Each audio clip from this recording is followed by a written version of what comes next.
Well, since you suggested a new name for the show, I was thinking maybe we could even come up with a new theme song to go with that name. And this is gonna kind of combine a song that both you and I liked years ago and have never been able to find. We heard it in the background on a TV show, and and the fact that DB doesn't think we have the right to change our name to the Beepball News Show. So feel free to join in because it's gonna be easy. Hey, hey, get your Beepball news today. Do, do, do, do.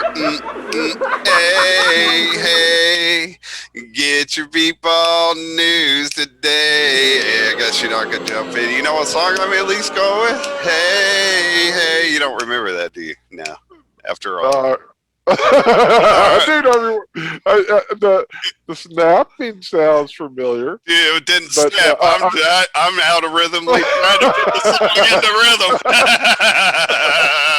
It's in the background I on was hearing this. it's a song that was in the background of a Sopranos episode, and we both thought it sounded really cool, but we never heard it anywhere else, and I've never been able to find it. It's just like hey, hey, and so I don't even know what the words were. It's just like background music, but we both liked it, and I tried to be funny, Uh, and it didn't work. So Frank Porterhouse hit Dude. the music, baby.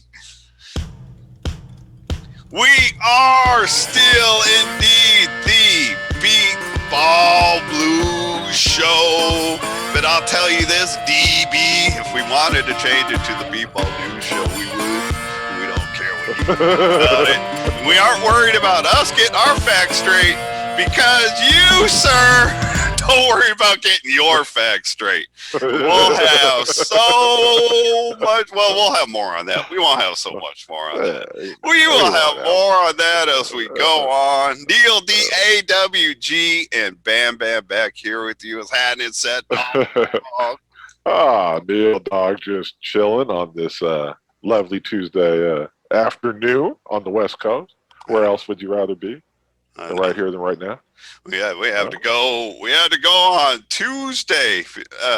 You know, Tuesday. DB or anybody else will never have any say on whether or not you get to stay on this show.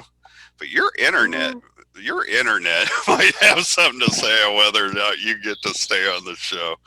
Man, I don't consider the town you live in like a little suburb outside of Sacramento, and I don't know, but I don't consider that place to like even have a ghetto. But you got the most ghetto internet service of anybody I know, man.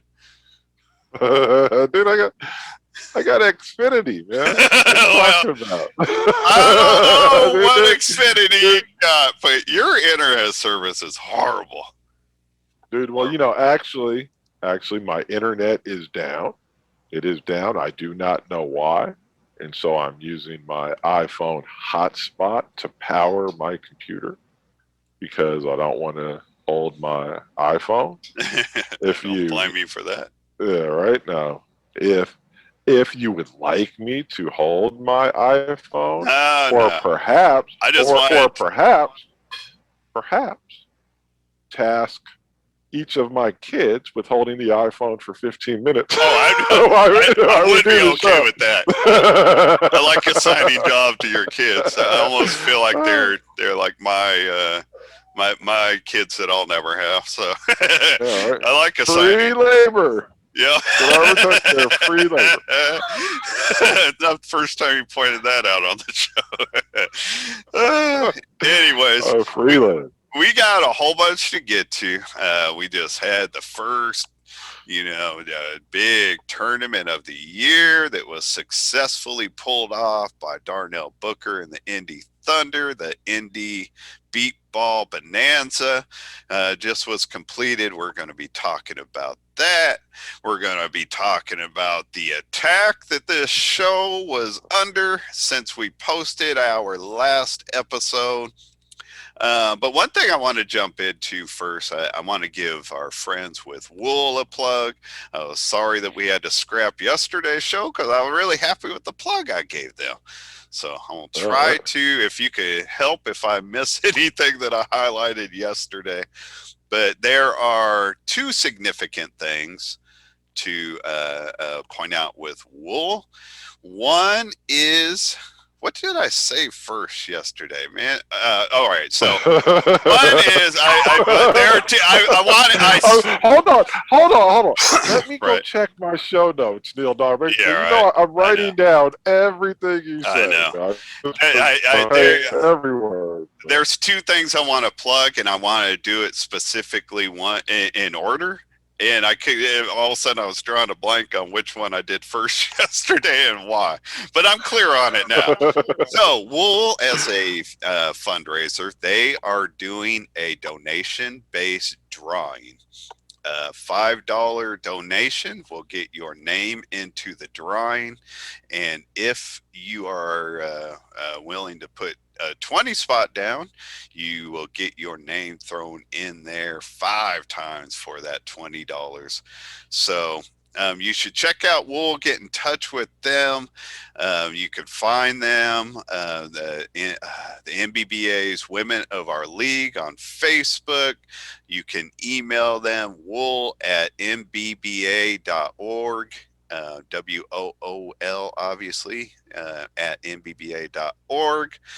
The prizes that are going to be up for grabs, they are giving away a Apple Watch 6 along with some Beats headphones by Dre. Two things, I'll be honest, I'd really love to have the headphones, but I'd take either or of those really cool prizes.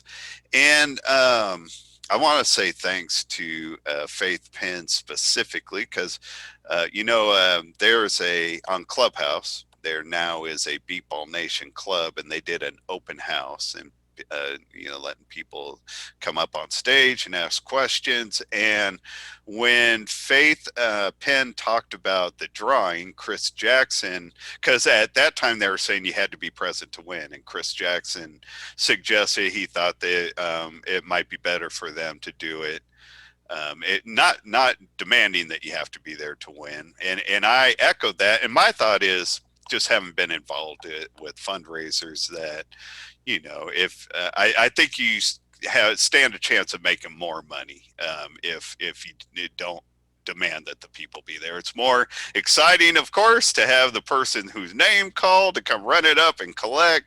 But I think they could make more money, and they listened to Chris's idea and my echoing, and they have opened it up so you no longer do have to be there to win. So definitely check that out. I think those are two really awesome prizes, and for a $5 donation, every bit worth it. So get in touch with Wool so you could get straight on that. They'll be doing the drawing during the World Series this summer, and then also check out the Wool News Minute. I've plugged this on Facebook, but I want to plug it here also. Man, this isn't just a publication about the Wool and the Wool players and what they've got going on. This is an MBBA publication. They covered every tournament going on this summer. They did an article about the balls, and it wasn't just like, oh, there's a problem with balls. They went back to when Dan Green was president, when like the problem literally was, you know what I mean, starting to fester. Like they gave you a little history on the problem or whatever. But they do all these little articles, or I'd say little whatever. They do all these. They did a whole bunch of stuff in this Wool News Minute, and it really does only take like 3-4 minutes to read. There's a whole bunch of stuff packed into a little Wool News Minute. So, man, don't hesitate to check that out for you sighted people. There's lots of eye candy in there. So go check out the Wool News Minute. What's so funny?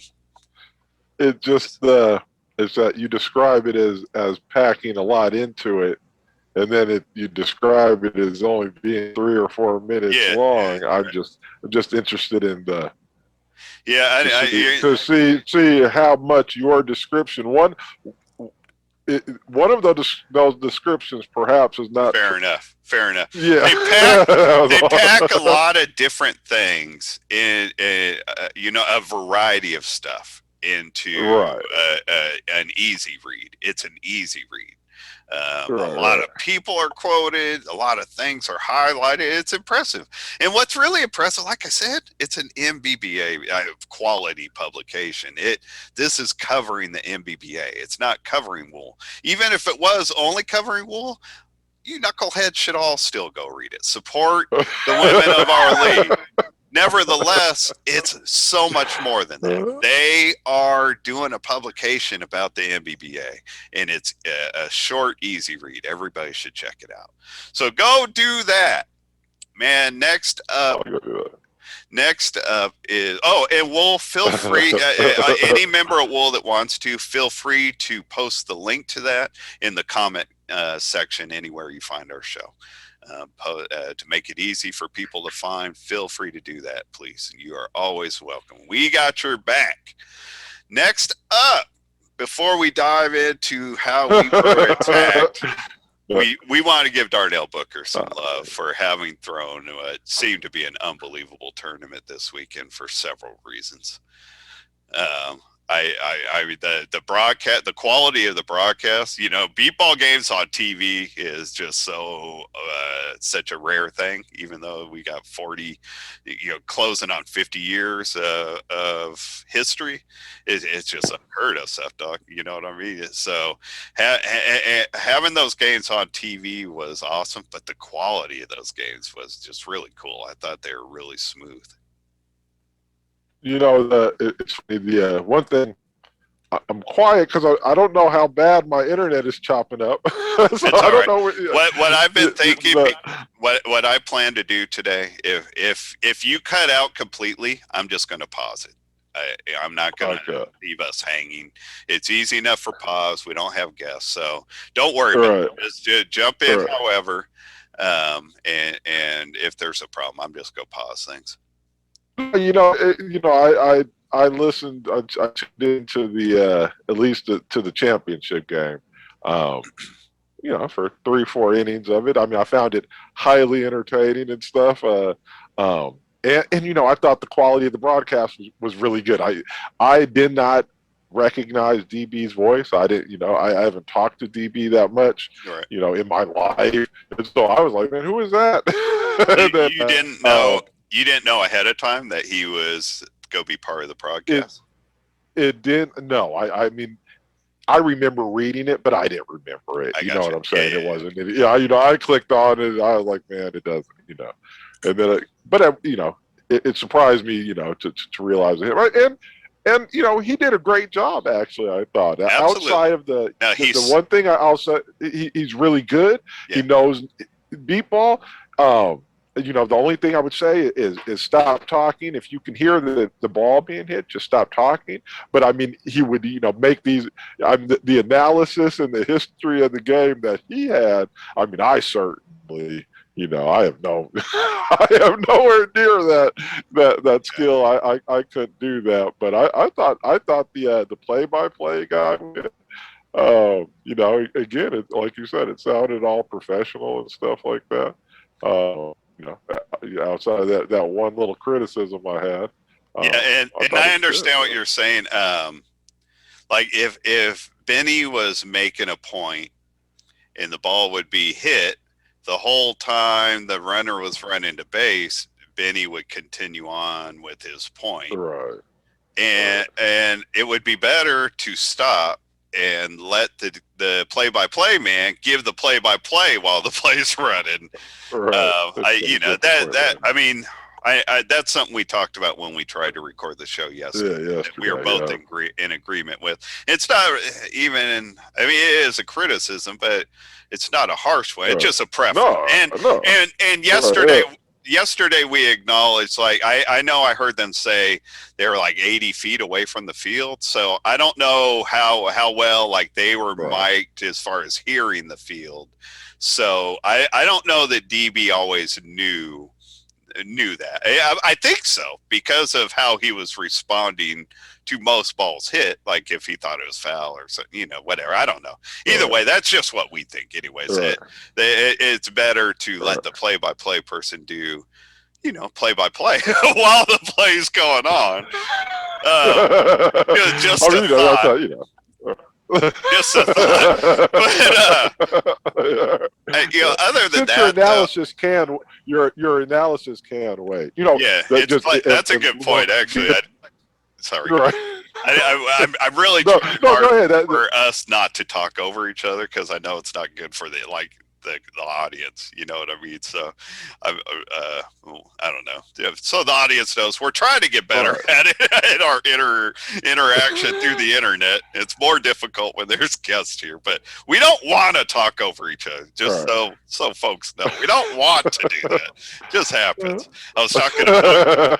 I was talking to Booker on the phone yesterday. He called literally as ironically as we had scrapped our attempt at yesterday, and he was just saying how he actually was sharing that he loves listening to the show. He's like, yeah, and then you gotta just start talking over each other. My internet goes crazy. It's great. It's like we were actually just talking about trying to get better at that. So, anyways, the play-by-play guy, I should know his name. You know me. I'm terrible with names. This is how weird my memory is, how weird my memory works. I can remember he's a fan of the Baltimore Orioles. I can remember he's 5'6". I can remember that he drinks Dr. Pepper like it's going out of style. And I can't remember his stinking name. So I apologize for that. But they made a great team. Go ahead. No, I just got to stop. I always tell my kids, now in this age, there's never a reason not to know something, right? 'Cause now you've had almost a full 18 To go hours to learn do it. the I know. research. That's a good point. That's fair. That's fair. But no, I'm still impressed that you knew his, all about him. Yeah. If he's listening, he'd probably think he's being stalked, man. If this guy says anything about my kids, I'm gonna call the cops. Yeah. Anyways, the details that the details that you did remember about him were very impressive. That's the weird thing about my memory. I can remember weird little stuff that doesn't benefit my life whatsoever, but it's just how my memory works. Their play-by-play was fantastic. DB, I've been saying for years actually that he's great at this. The first stream I ever heard of a game was Andrea and DB, and he was TV, quality at that point. Recently, despite the fact, and we're going to talk more about it, but despite the fact that, it pretty much came out through our show being attacked that we're not big fans of DB. There's a reason DB's never on the show. Despite that, I'll never stop giving credit where it's due. And as recent as a few months ago with the MBBA looking at having a package that would get more games. I think through the same network, and that's good. We failed to give them credit. The ISC Sports Network is it's a regional thing in Indiana, a regional sports network. That's who televised the games over the weekend during this tournament, and I think that's who the MBBA was. I'm not sure where that all stands, honestly, but. Yeah, and it's not relevant to what we're doing. So, but someone close to that came to me and asked for my opinion. Who are people you think should be in this mix? And I was like, man, in the end, I know the MBBA has issues with them, but DB should be first, second, and third on the list. If I was there, I'd throw my own name in a hat. I'm not arguing I could be as good as DB, but that's a job I think I'd be good at in beepball. But their first, second, and third is DB. He's fantastic at it, and he represents our game well when he does it. So I wouldn't consider anybody else above him. So he's fantastic at that. The tournament itself, though, Seth, I got to thinking at the end of it, man, and beyond like because we're going to highlight the tournament towards the end of the show, but the Indy Thunder defeated the Austin Blackhawks in the championship game. And you know they're the winning that they've been doing since like 2016 has been unbelievable. um, but beyond all that, like the dream that they're living to host a local tournament, have an 18 tournament right there in their own backyard, to get to travel to another tournament in Chicago this weekend.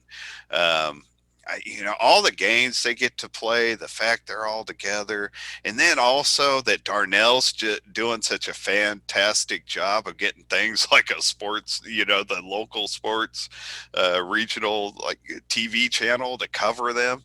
Like they're living a dream that nobody else in beat baseball is getting to live. And I know that everybody can't win the championship every year, but I wish every single team could get to enjoy the ride that they're getting to do. Just playing the amount of games and being on TV and stuff. You know what I'm saying with that? Like I wish Right. everybody could live that. It's funny. Like I said before, is one of the reasons I wanted to stay around in beatball to get on the championship game and get on the the broadcast and stuff like that. And then I never listened to the broadcast when I did happen, but um, but I mean, I remember the first time even having something like that. When Austin beat Taiwan or lost to Taiwan in Iowa, when we were back at the hotel listening to the championship game on the hotel radio. Yeah. I mean, just that exposure, that ability is like, man, this sport is going in directions that we were 30 years earlier 20 years earlier in our heyday, with the dogs and all that, I mean, we really couldn't even picture it and stuff. And I mean, we were an isolated team. We never went to tournaments as the dogs. And so, having a tournament in your own backyard, though I'm sure it's a lot of work. I tip that my hat to Butcher for pulling that off. Yeah, I do think though, we did on one level, and I always feel lucky about this. Playing in the league we played in our Bay Area, kind of Northern California Beepball League, was really cool. I mean, even though we didn't go to tournaments and stuff like that experience of being able to play every weekend, different teams and stuff like that. Right. I mean, we weren't the dogs then. You and I weren't on the same team then. But that experience I thought was, as I look back on it, I mean, hella fun. Right. So, I want to stop having a tournament. I want to stop you just for a second because your audio did cut out. So I just want the audience to know your reference was in California in the 80s and through the early 90s, there was a Bay Area beat baseball league that at one point had as many as 6 teams, and it usually had at least 4 teams. And that's what Seth was referencing. You when you cut out was literally when you were saying the Bay Area Beepball League. So they didn't hear, like, you know what I mean? Exactly what you're referencing. But that is absolutely correct that not only did it give us games to play, because the league would start in like April or May, and we'd have games up through like July to get us ready to go to the World Series. Not only was that cool for that, but it also gave us an opportunity. Like once the league went away, it was harder to get people to play here in California because there wasn't as much opportunity to play or just to go see it. But I don't want to go down that road. Back to the tournament and give it Darnell props. Another thing that really stood out to me that made me totally envious, man, at the end of the day, Set Dog, they are all eating Outback Steakhouse out at the field. They had Outback Steakhouse in the park, man. And I don't know if it's in the field. Darnell called it in the park, so they might have to go somewhere. I don't care. I haven't been. I love Outback. I haven't been there like 5 years, 6 years. I wish I was at the tournament just to eat somewhere else. So props to friend of the show, our friend Darnell Booker for all the work he's done over the last 20 years, period, with the team, with that tournament, getting beat baseball on TV. It's unbelievable. It's unbelievable. You know, and I love the broadcast and all that stuff, but I learned something watching one of the games in Facebook Live, the Edge. I believe, who was it, Adam Rodenbeck or whatever? Does he play for the Edge? I'm not sure. No, Adam plays for the Thunder. Who? This guy was with Joe and Cory. That's why I was watching the game. So I don't want to say who hit the home run, but somebody hit a home run. It was Aaron C. Who was on our show last year when we had the Edge on. He was the rookie who had played college football. Do you remember that? He played fullback. Oh, okay. That's Aaron C. Okay, all right. That was one of, dude, that was one of 3 home runs hit on Saturday. I'm sorry. I should have looked it up. Justin something from the Atlanta Chaos hit one. And Cory White in that game on TV against the Titans on Saturday, Cory White hit one, and I don't want to come back to it. So before I forget, but Cory White, the home run he hit was a dead ball. So like that would have been a replay. Had once they went out and fished the ball out, once they finally got the ball back, it wasn't even working. And had that not gone over the home run line, that would have been a replay, man. So that was something I wanted to know because I would have forgot it yesterday. But what were you saying about Aaron C's home run? I was listening to the Facebook Live broadcast, and yeah, the stream, and again, probably everybody knows this, but I had no freaking idea. And they were talking about scoring the home run, and they said when you score it, put 2 R's, right? Give them double runs for that single at bat.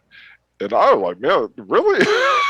You get 2 in your statistics? You get 2 runs for your single at bat. So if you had 1 at bat and hit a home run in it, you were 2 for 1 in the tournament. So anybody who knows baseball really well and doesn't know beepball really well, it doesn't really get this conversation probably, and we can't explain it. But so the history of that, originally when the home run line was put in play, when you hit your home run at 180 feet, it was just like, if it went beyond that, no, even if you took 30 seconds getting to base, the fielder couldn't put you out. You know what I mean? If it went over that line, it's a run no matter what.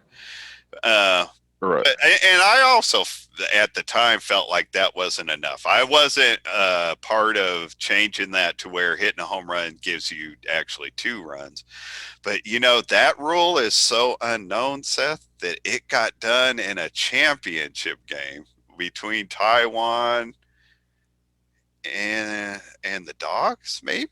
I think that might have been in the championship game between Taiwan and between Taiwan and Austin. There were so many Dogs players that went to Austin after that. It's hard for me to keep that 4-year stretch, like which team was which team. But at some point, one of those games, like someone from Taiwan hit a 2-run home run that forced the game to where they had to play like a second game that day.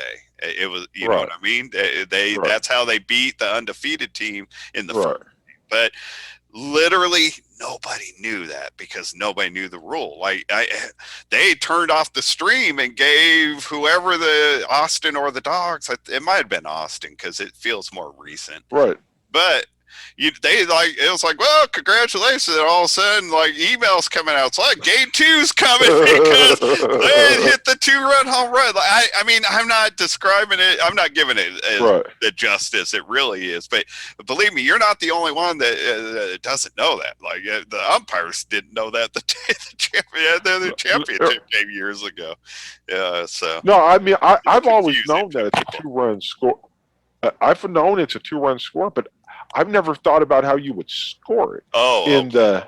in I statistically got you. score it. You know what I'm saying? I I thought you do. would just Yeah. still score it like in the old days when it was 1-1, right? 1 for 1. I Right. mean, again, if you hit 3 home runs, you're 6 for 3, which just seems an odd Right. way to do it. But I remember that game you were talking about. I mean, we were back in the You're hotel, probably one of the and people I called to say, hey, there's another game coming. Don't sleep. yeah, because we had turned it off. We had Yeah, turned. exactly right. Exactly right. All right, And look. we were done. So go ahead. That was funny. We got so much more to get to. None of this was even part of what we talked about yesterday. And we are on a time limit because we got to get out there. I got to go take the Gotta boy go out to work with the practice. boy, right? So, all right. Yeah, So, I know. We got to do work. in the end, we're going to respond to the attack the show was under from DB last week. But in the end, I hope we can keep this short because, right, there's no Yeah, point in I making don't it know. about DB. But our show took heavy fire, and it's important to me. I believe it's important to both of us to respond to that. So All right. after we posted the show with Erik Rodriguez, it wasn't until we post on Sunday nights, usually, not this week, obviously, but on Sunday nights. So we get up on Monday and there's a message from DB as part of our post, like, I can't respond till later, but I'm going to come back at Mr. Clark's comments and I'm going to be creative in how I do it. He later deleted that, but he said those words, I'm going to be creative in how I reply. And that's exactly what he was. He was creative. He flat out just launched an attack saying that we were accusing the Thunder of cheating. We are disgracing the team, accused me of setting you up. Like, it really just accused both of us of having this routine worked out where I'm asking questions so that you can knock our guests down, which one is so far from. I wish we spent that much time preparing for this show. I mean, Yeah, if right. DB Right. would have taken time to go check his facts, something he thinks we have to do, but he doesn't. If he would have checked his facts, he would have found out from Erik Rodriguez that Erik had no problem with the show whatsoever. Um, Right. and he could have found out from Erik that you and I hadn't talked since the last time we did a show with the extreme, which I think was a month before. We had texted a couple times, mostly to say I'm doing the show. Sorry, kids got stuff. I can't do it. That was like the extent of our texting. So like we hadn't even talked since the last time we recorded a show when we got off Zoom. And this guy's acting like we're sitting around writing out a whole routine to Right. disgrace the people that we bring on to feature. Yeah, I mean, I don't do this show to make fun of Right. people. That's not even fun to me. I don't Right. have any desire to do that. I'm not trying. We've been accused Right. before and as part of this post of trying to just create chaos for response. I don't like the chaos. I don't like. Right. I'm not in it. Right. You're not even going to go look at the post most of the time because you're busy doing so much other stuff with your family and whatever. And I don't want to fight with. I'm not going to fight over our episodes. Don't want to. You know what I mean? But beyond that, at the end, Right. we had a great time with Erik. Like I wanted to do that show with Erik. For Right. Erik and I have been talking about him coming on by himself for a year, and I've known since we started that. Oh, we lost Bam Bam, so I'm going to pause this until we get him back. Actually, you know what? I'll finish up my thought. I Bam Bam's back. I'll just finish up that thought, and if Seth isn't with us, I'll pause it. But I've wanted Erik to do that show for a long time. I've developed a friendship with Erik. I like the dude, and that show meant a lot to me. Not that we delivered it perfectly or anything, but that show meant a lot to me. I like Erik. I wanted to feature him. I wanted to talk about Corion White and the development of his game. And DB just flat out made it sound like the only thing we are doing is accusing these people of cheating. And I'm going to pause until I get Seth back to go from there. Hello, people. All right, everybody. I hope the transition is as smooth as possible. We got Seth back, but real quick, I want to also say about when Erik was on the show with us. At the end of the show, Erik was like, "Guys, man, was that all right? You know, did I do okay?" Like, and we laughed because, like, man, are you kidding me? You were fantastic. We were like, I don't know why, for some reason, we were way out of control with getting distracted on the last episode. I felt like more than usual, and he was so patient and he just rolls like the whole. We were just laughing, like, you kidding me? You were fantastic, man. Thank you for putting up with us, dude. That was a great interview. And if had DB just simply gone and asked Erik, like while he was in transit and couldn't do the post that he said he wanted to do, had he just done a little research and called Erik, he would have found out Erik had no problem. No, like and it's like you said. I mean, we talked after the episode, and when I'm making jokes at Erik and at the Thunder. I mean, not even at Erik because I I like I said I I I have no issue with anybody on the Thunder. I don't even know. I'm just making a general joke about people driving themselves to the game. And I don't even know if that is free. You, You know what I'm saying? But when you made your comment, you knew nothing about Corion White. You don't know, like you don't. nothing.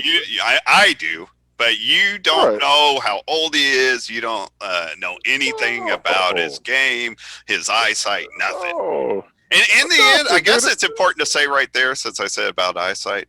Listen, to the entire audience, I don't care about DB. To the entire audience, Seth and I don't want to talk about cheating. We're never going to do a show about cheating. We're never going to truly accuse anybody of cheating. We don't want to have the conversation about cheating. So, And I would just say if people were to go back and check all our transcripts, they will see that I am constantly complaining about people accusing Taiwan of cheating. I think this whole cheating thing is stupid, right? We don't know. I mean, and what I did not remember, right?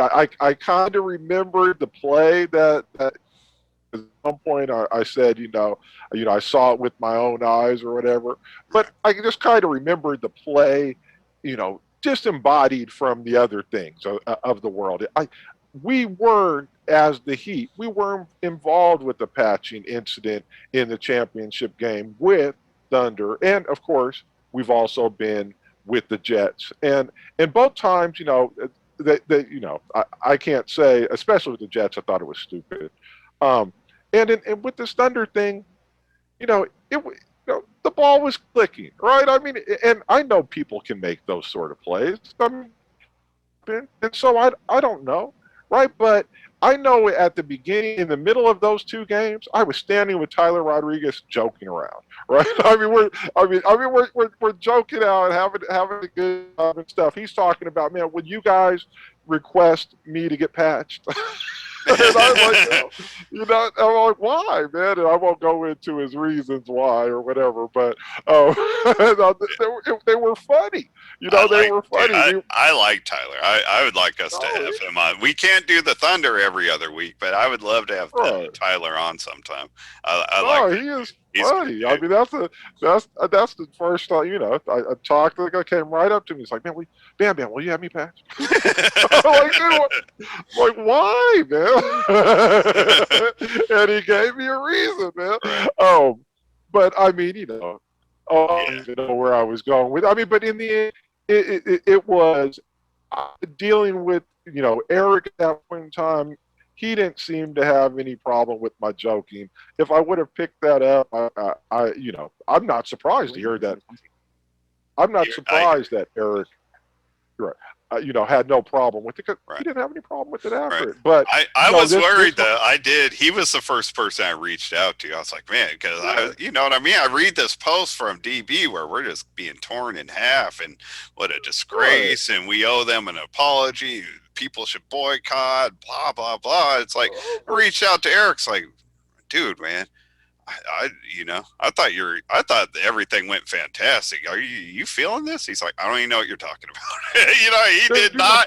Erik did not care, and something that is being totally ignored. I mean, even though like Chad Perry pointed this out, but they didn't even point it out in the right context. When you made the second comment, I think after like Corey White came up, Erik slammed you, man. Like his response was really strong, and you laughed and gave him credit for it. It's like, oh, okay, Yeah, right. you win. Like, I mean, if we were trying to smear the dude, would we just let him smear us back? Like you were talking trash, and he talked it right back. And on top of that, really, like as far as Erik goes, something that I had forgotten about that's being ignored. I felt like I paid him as huge a compliment as I could have in a way. When I told him, like when he showed us how humble he was and appreciative of like what the sport's doing for him at 21, 20, almost 22 years old. I was like, dude, man, you're so much more grown up than Seth and I. You know what I mean? You didn't argue with that. You know I was right. We reached that point when we were like in our 40s, not in our 20s. He is so far advanced of us in maturity as far as beepball goes. And I gave him credit in front of everybody. And here DB is like, we're smearing the best player in the game. DB, you were correct when you said if it was Lex being accused of this, that we'd have his back. You're 100% right. But we would make sure we had a fight before we went and fought it. We would make sure that Lex was. I mean, in the end, nobody treated Lex worse than Seth and I did. So no other team could have ridden Lex the way Seth and I did. So I'm not even worried about Lex. Yeah, we prepared Lex for the NBBA better than anybody could have. But you are correct. We would have had his back, but we're not going to take a fight unless we know we have a fight. You didn't have a fight here, and you didn't care to find out what you were trying to achieve. Go ahead. No, and the idea that we sat down and kind of figured this out beforehand. You haven't even been in the league since the Thunder's been around. You know what I'm saying? They think that you're like, oh yeah, Seth, let's do this. I mean, come on, that's ridiculous. You're not that type of person. I'm not that type of person. Nobody's about that. And beyond Erik not having a problem with it, the reason I knew there was no, I didn't get a call from Booker. Right? That's good. Neither did I. Good point. Yeah, right. Booker didn't reach out, right? I mean, Booker's reached out after other episodes, right? I mean, if there was a problem, Booker would have reached out immediately after. I post the show at 5:00 Pacific time on Sunday nights. At 7:00 Pacific time on Sunday nights, I host a Zoom call for my 93-year-old, about to be 94-year-old father to get in touch with all the family comes in so he could get a chance to see everybody. I've literally been going into that Zoom call on Sunday night 2 hours after we posted, and here comes a phone call for Book. I'm like, Book, man, dude, I'm getting ready to go talk with my family. Can you call me back tonight? It's like, Book, man, it'll be like midnight. I don't care. I'll be up. So, look, if Book has a concern with us, EB, if the Thunder and the Book and Darnell Booker ever have a problem with us, they're going to talk to us. Booker's going to handle it. You don't need to worry about it. I know you got their back, and I respect that, but you are so far out of line. I have good I didn't know anybody but Jared and Booker before this show, and I now have friends on the Thunder. Dude, listening back to these 7 of the 18s that played this weekend were on our show. So many of have been on the show before, and we'll get more love going forward. But on top of that, man, like so many players, I can't think of one thing that has given a wider variety of NBBA than we have. I understand like that TV broadcast gets more views than this show will.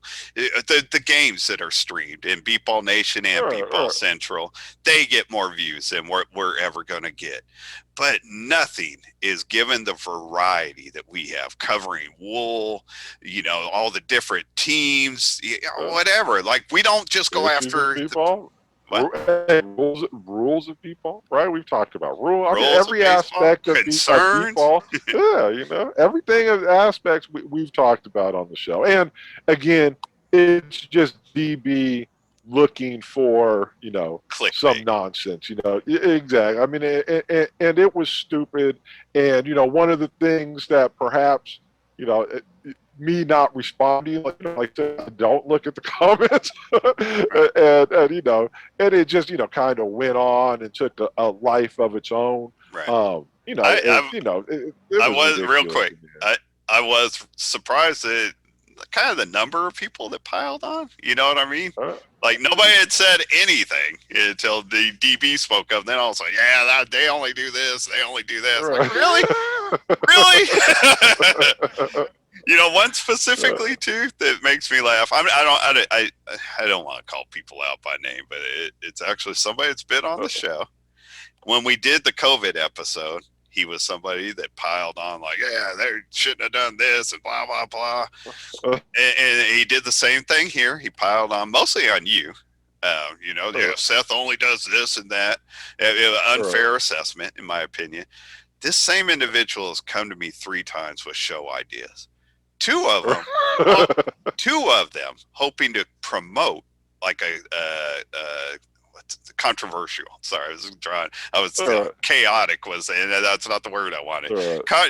He's like, hey, you really want to do a controversial episode? We should talk about this. Oh, come on, I'll tell you about this person. Like he's trying to talk me into doing these episodes, and then when we get attacked for being controversial, he jumps right. He's one of the first to pile on. I'll tell you who when we're not recording, but it's silly. So you know what, dude? I'm glad you're a fan of the show, but don't listen to the show sitting on the fence. You're gonna get a sore ass, man. So pick a side. I don't know. You know what? And you know what? And I mean, it just is what it is. Yeah, I mean, hey, I mean, it's one reason that when I started with the Heat and I got my nickname Bam Bam back again, when I actually started, people started actually really calling it back to me or calling me that because of an actual reason as opposed to my history. It was like, man, you know what? I don't even necessarily want it back because there's so much controversy attached to it or whatever. But I mean, it doesn't surprise me, right, to see how quickly people piled on, right, and they directed most of their ire at me, most of their insults at me, and in the end. It's okay, right? I mean, I can deal with it. I know you can, but it's not okay. But it is. What I'm saying is, it is what it is. It's perhaps they shouldn't do it, but it's pretty much par for the course. And in the end, what I did feel bad about is I'll be honest. I was concerned that Lisa felt like I was accusing Erik of cheating, and I didn't want her to have tuned in and like heard a family member or whatever be attacked by me unfairly, right? So I mean, DB, I don't give a damn about, right? I would, DB, I would never have written a damn thing for you, DB. But I mean, and for a lot of the other, people out there who are attacking me, but in the end, I did feel like, you know what, if unfairly, if I felt like somebody unfairly attacked my child, or you know what I'm saying, I could see where that comes in, and I'm absolutely. And so I before they took down the post, I saw that Lisa liked my post, so apology. that made me. Like, I mean, I'd give a damn what DB thinks. Right. You're cutting out a little bit, but I want to close this out, but just a couple closing thoughts. One, like after that was all said, like after DB created this whole post and started this whole thing, you did come along and you wrote a really nice apology, which I included when I reposted the show. I put the apology in the comments section because I thought it was important I mean, Good Lord, it got demanded out of you, out of us, but really Right, not you. And then you right. did it, and it was taken Right, down. So I right, wanted immediately.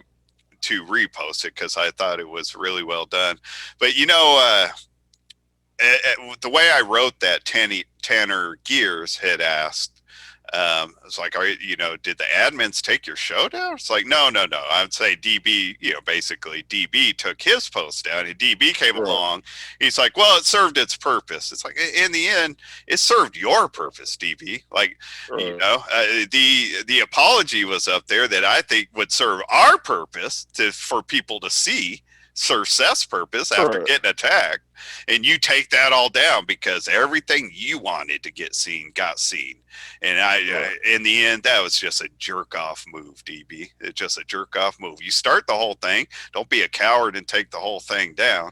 Not that he'll look at it that way, but also, Right. most importantly, this whole thing could have been responded to the exact same way without attacking us. If Lisa or DB or anybody part of the Thunder really thought we were attacking them and said that to us, we would have given the same apologies, same explanation, same apology, whatever. Like in the end, like we've never left a show with our guests. We leave on bad terms. We talk with our guests before we record, after we record, and it's always on good terms. I'm not saying you and I give the best delivery every time. We've both slipped up. We're not Right, professionals, but we care about right. our content. We care about our delivery, and we do try to make it better. So, I mean, that's the best we could give you there. But And I'll just say, and there's no malice behind it, right? When I'm absolutely, joking with with the Thunder or Erik, there's no malice behind that. You know absolutely, what I'm saying? We're just absolutely. sitting around, talking, telling jokes, talking trash.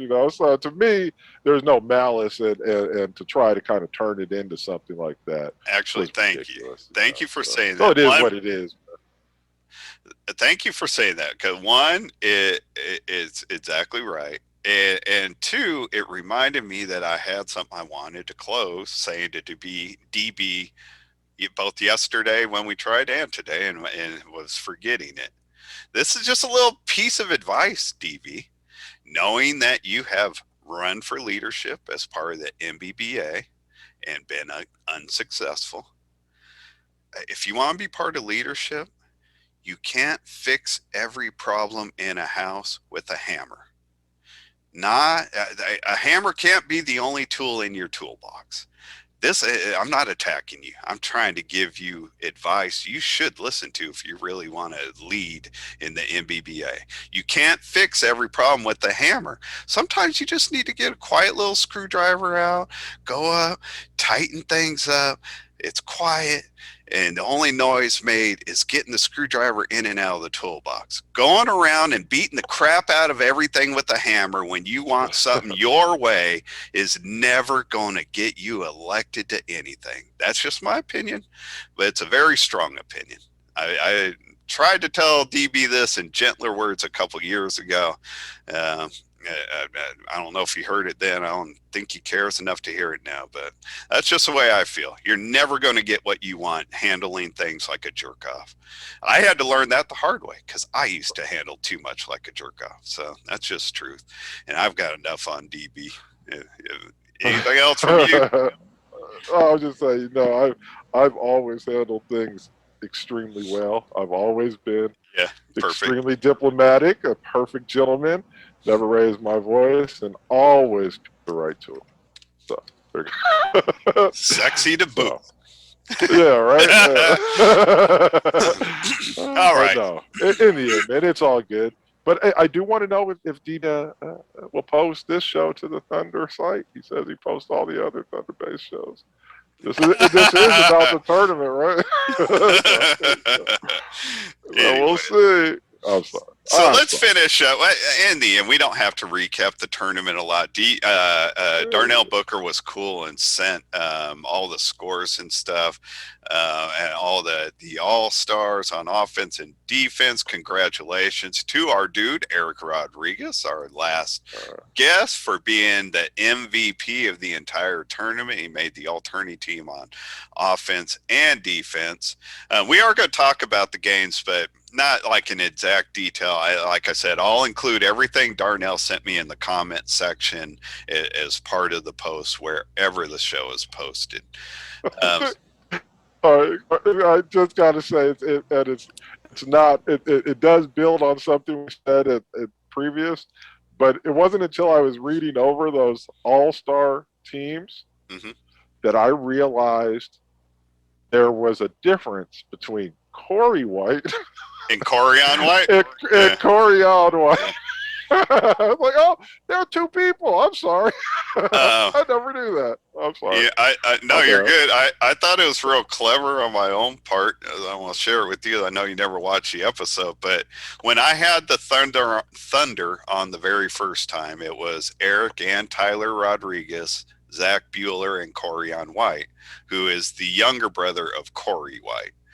And when I first, and they're both black for your so you know, and when I first started talking to Cory on individual, I was like, I don't want to sound racist or nothing, but you aren't the only white brother on the team, are you? Good. You know what though? How cool it! And I'm the one who makes inappropriate. Yeah. I'm the one. Now that your dad just disowned me. Yeah, right. I'm the one, right? I'm the one people yell at, man. Yeah, I wonder what that's all about. That's another really cool thing when I talk about like what a cool ride it's got to be for like the Thunder team. You got two groups of brothers on there too. The Rodriguez brothers, including Alec. Braden, the fourth Rodriguez brother. He, he's their catcher. Lisa, their mom, is a spotter. Maya, they're all involved. But I mean, to have like all that family involvement, two sets of brothers playing out on the defense. I don't know, man. It's just a cool run. I wish every team could experience that. So let's cap off the tournament a little bit before we jump out here and let you go coach your son. Get him ready for a big game tonight. So the Indy Thunder won the tournament. The tournament was an 8-team tournament. There were two brackets. One bracket had, might need your help here, had the Indy Thunder, the New Jersey Titans, the Gateway Archers, and the Cleveland Scrappers. I got that right, I think. And the second bracket had the Austin Blackhawks, the Indy Edge, the Atlanta Chaos, and the Chicago Comets. So some really good games, Seth, on Saturday. Last year the Indy tournament had close to the same teams. Definitely had 8 teams, but honestly, there weren't a lot of close games. This weekend had a lot of close games, walk-off wins. There was a game Saturday between I think Cleveland and Atlanta that went 10 innings. 10 innings. Yeah, there's a 10-inning game, 6-5, man. Low scoring, 10-inning game. No comments, but low scoring, 10-inning game. With love to both teams. Austin, and the Indy Edge had on Saturday had a 7-inning game. Which makes me think, yeah, I said the brackets right. I was going to say, makes me say, I think I said the brackets wrong. But the last game, there might be people out there yelling, Neil, you got it wrong, you got it wrong. Yeah. But I am not one of those people. I'm trying.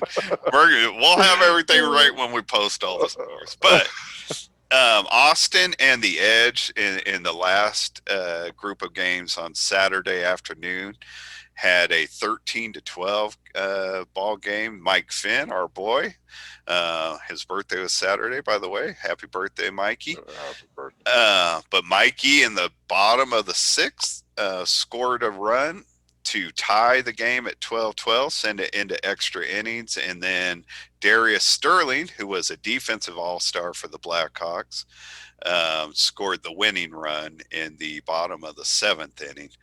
But there were other walk-off games. I think I heard DB in the broadcast say there were like 3 walk-off games on Saturday, and there were 3 home runs hit on Saturday. The game between the Titans, we got to talk about our friends from the Titans. Tighten up. The Titans gave the Thunder one of the best games they've had probably since they lost to the Jets a couple years ago. They ended up winning 15-11, but going into the bottom of the fifth, that game was 9-6, and then with the Thunder leading, and then the Thunder did what they did. They got their bats going, they got their legs running, they ran off 6 runs in the bottom of the fifth, and still the Titans fought back. They gave it a good run. It was a 15-11 game, and it was very entertaining. Our boy Mike Coughlin, another defensive all-star from the weekend, has been on the show a couple times. No. All offensive balls. He was a defense, right? Yeah, he was on defense. But didn't the they Titans had an have offensive like 2 or all-star. 3? I mean, I saw that they scored 11 runs in all their games. You told me you got the names, so I'm absent. But the Titans had a player I don't know as well. Zack Turner made, I think, the offensive all-star team, plus another name that I'm not pulling up. I'm sorry. Again, we'll write it all out. The Titans had 2 players make the offensive all-star team. Erik Rodriguez, Cory White, and Corion White all made the offensive all-star team, and Cory White was had the best average. Dude had 13 at bats. That dog went 12 for 13. With obviously with the home run included. So Cory White, he was on fire this weekend. He Book brought him off the bench. I guess Cory's been missing some practices, but man, when he came off the bench, I don't think Book was in a position to send him back. he was on fire, man. He didn't miss. It was impressive. But Corion, who we talked about on the last show, who I really wanted to talk about because he was on the show last year, and then because of an injury to Miguel Tello, he got put up front. He hadn't, I don't believe, ever played up front. Erik Rodriguez plays the front left. Corion got moved up to the front right, and he responded, dude. I was impressed with how well he played last year, and I was impressed that he's held that spot this year, despite the fact Miguel Tello is a good player. He's been an all-star on defense, and Miguel's still on the field. They moved back in right field. He made some big play. He closed out the game. He made the last 2 plays in the game on Saturday against the Titans. Made some more big plays in the game, in the championship game against Austin. Ultimately, the Thunder defeated Austin in the championship game 17-11, which was a game that, again, was pretty tight most of the way through, but as it went on, it's like the Titans, it's just hard to hold them from scoring 3-4 runs an inning. You're lucky when you hold them to that, but it's hard to not let them at least do that. You know what I mean? So there's no hole in the lineup, so that's always a problem. I assume that everybody else has a few holes in the lineup. I mean, the team that I was interested in, and I challenged the team on our broadcast, and my two ex teammates play for them, the Indy Edge. To me, I was surprised at how poorly they did. I thought that the Indy Edge, again, I don't know if their whole lineup and stuff like that, who they were missing and stuff.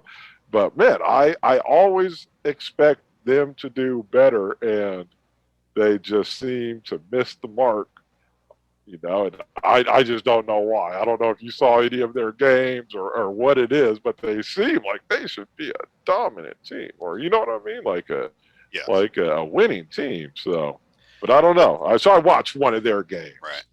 but and they won. They won. I think it was against the Chaos or something like that. Right. But my boy Joe Jacory, man, I need to see y'all. Go ahead. I'm sorry. I only saw a little bit of two of their games. Well, one of the games I think I saw almost all the way through, but I caught for the most part two of their games, and I didn't notice, at least when I was watching Fleeks getting to play, Joe All right. Fleeks. Jacory is definitely out there. Nick Mulheron, who's All right. maybe the best offensive player in the game right now. At least he's right up there. He was not with them. He was sick Oh, this he weekend. wasn't. Okay. Yeah, so they were missing him, which had me tripping. When now Aaron C's hitting home runs. You know what I mean? It's like, man, Nick Mulheron, who's a big All right. offensive weapon. Aaron C, if he comes along, they've added Jacory, who you've played with and know. Marc Morris, who normally Yeah. is their defensive specialist, made the All right. offensive all-star team this Right. weekend. So shout out No. to him. But I understand what you're saying. They keep adding players, so Right. everybody Right. should expect results out of them. It's not Right. it's not unfair to expect a top finish out of them because they keep adding pieces. But with you, one, Right. they ended up finishing fifth over the weekend. Although again, the Blackhawks made it to the championship game, and they gave the Blackhawks everything they could handle. So they were out Right. there competing. You know what I mean? But Right. they lost to the Comets. That was the big loss. The Comets actually made a really nice showing this weekend. They've finished fourth behind the Titans, but they gave the Titans a good game for the third place game. So shout out to the Chicago Comets. They made a good showing. But yeah, the Edge is a team that I last year and this year have my eye on Right. because in my opinion, I'm not sure where the Jets are. Last Right. year, the Jets wanted to move Zach Arambula up to Arambula. I don't know. Nobody says his name right. Sorry, not that Zach listens. At least he told me he doesn't always make it to the end. But they tried him at shortstop last year, and he got hurt in their first game. And they had to scrap that. So I'm not even sure what they're trying to do this year. I don't know if Isaiah Wilcox Right. will be with them when they play in Chicago this weekend. Like, I don't know what their plan is, so I can't expect necessarily. I expect them to be good, but I don't know like Right. how high to expect them. With the Edge, you just look at the pieces and say, man, if Right. there's any team that could give the Thunder a run, it's got to be Right. this group. And then this weekend they finished Right. fifth, and I know they're Yeah. whatever. Right. But shoot, No, no. the Thunder were missing two All Stars. Zach Bueller Right. and Gerald Dykes weren't there, so I can't even really get that. Right. Austin went there with 8 players, I think. You know what I mean? So Right. nobody was at full strength. I don't believe. I never Right. saw. I meant to reach out to Richard Schultz. Who's been on the show, and he's a player I like to follow. I think he's an underrated two-way player. I never heard his name in the Cobra games. It's Cobra, the Comets games. So I'm not sure if he was with them. But so you know what I mean. Not in these regional tournaments. Not all the teams aren't. Even the local teams weren't at full strength. So it's just part of the game. But I'm with you. I think the Edge are Right. capable of big things, but we got to see it. So. Right. No, exactly. At some point, you got to put the finishes up there. But I keep thinking they're going to be the ones. But Right. we shall see. Yeah, definitely. So I guess in the end, I don't have a lot. I don't have anything else particular. Shout out to the Chaos, Atlanta Chaos, and the Gateway Archers. Just we've mentioned, I think everybody but them. The Gateway Archers actually put 2 players on the defensive All Star team. One, Richie Crussell, who was on the Edge previously and jumped to the Archer. I think he actually lives closer to the Archers. I don't think he, whatever, abandoned Right. the Edge. I think it was a closer, more of a home fit for him. But obviously, Right. obviously that was a good fit with the Archers because he made the defensive All-Star team. Again, there were three people hitting home runs Saturdays. There's a lot of cool stuff this weekend. So shout out to the Chaos, the Archers, and every team that participated. Well, the Cleveland Scrappers. How I not like say their name? That's a team that was around before we were ever around. And they've gone, they've come back, they've gone and come back, and they're here again. I don't know if they're like, I assume, they're in Indiana, they're going to the World Series, so we should try to get them on the show. This guy Stanley Griffin, I don't know him. You hold on real quick on the Scrappers on your opening thing when you were snapping your fingers. I thought that's what you were going for. So I could never get we are the inspirations out of my mind. Yeah, there you go. For anybody I could never get that out of my mind. For anybody that saw the 1995 documentary that was done in Denver, Colorado on beat baseball, that's what the reference is, and that's all you're getting. But totally know we are the admirations. Shout out Will Returner. I could have agreed with you on that. We are the let's go play some hot games, fellas. So, man, we need to reach out to them, find out who's playing with the Scrappers, find out more about Stanley Griffin, this defensive all-star. So, man, we're going to be doing a lot more. We're proud of what we're doing. We care about the content. It's never intended to hurt anybody. So I hope people stick with us. And I trust nobody's going to follow the clickbait, because for the most part, they might enjoy it, but it hasn't seemed to help in popularity. These are getting votes. That's just one man's opinion. So that's all I got, man. Shout out to our boy Frank Porterhouse, who does the music. I got to see Porterhouse out there scoring runs against Austin. And when I you weren't here, but it's our show. When we had the Austin Blackhawks, I need to slow down. Austin Blackhawks not too long ago. We had on the wrong Simpson, man. We had Wayne on, but Jamie Simpson was out there playing up front for the defense, gunning people. So, man, I saw that. Yeah, definitely. So, so she's Wayne's wife. Wayne's wife. Am I tripping? Yep, okay, you're right. Good. Wayne's wife. All right. So shout out to Jamie. Shout out to everybody. Great job this weekend. Good luck to everybody on the coming weekend. We will recap this next tournament without having to recap anything else. I don't really want to spend time defending the show, but I'll do it if we get attacked. And that's just that. So Seth Dog, man, love you, brother. Thank you for your time as always. Thank you, Frank Porterhouse. Much love. Oh, I want to say one more thing. We're all winners. We're all family. This is one big family set, dog. So, we love you, Frank Porter. Thank you for your help with the show. Good night, Aunt Cindy.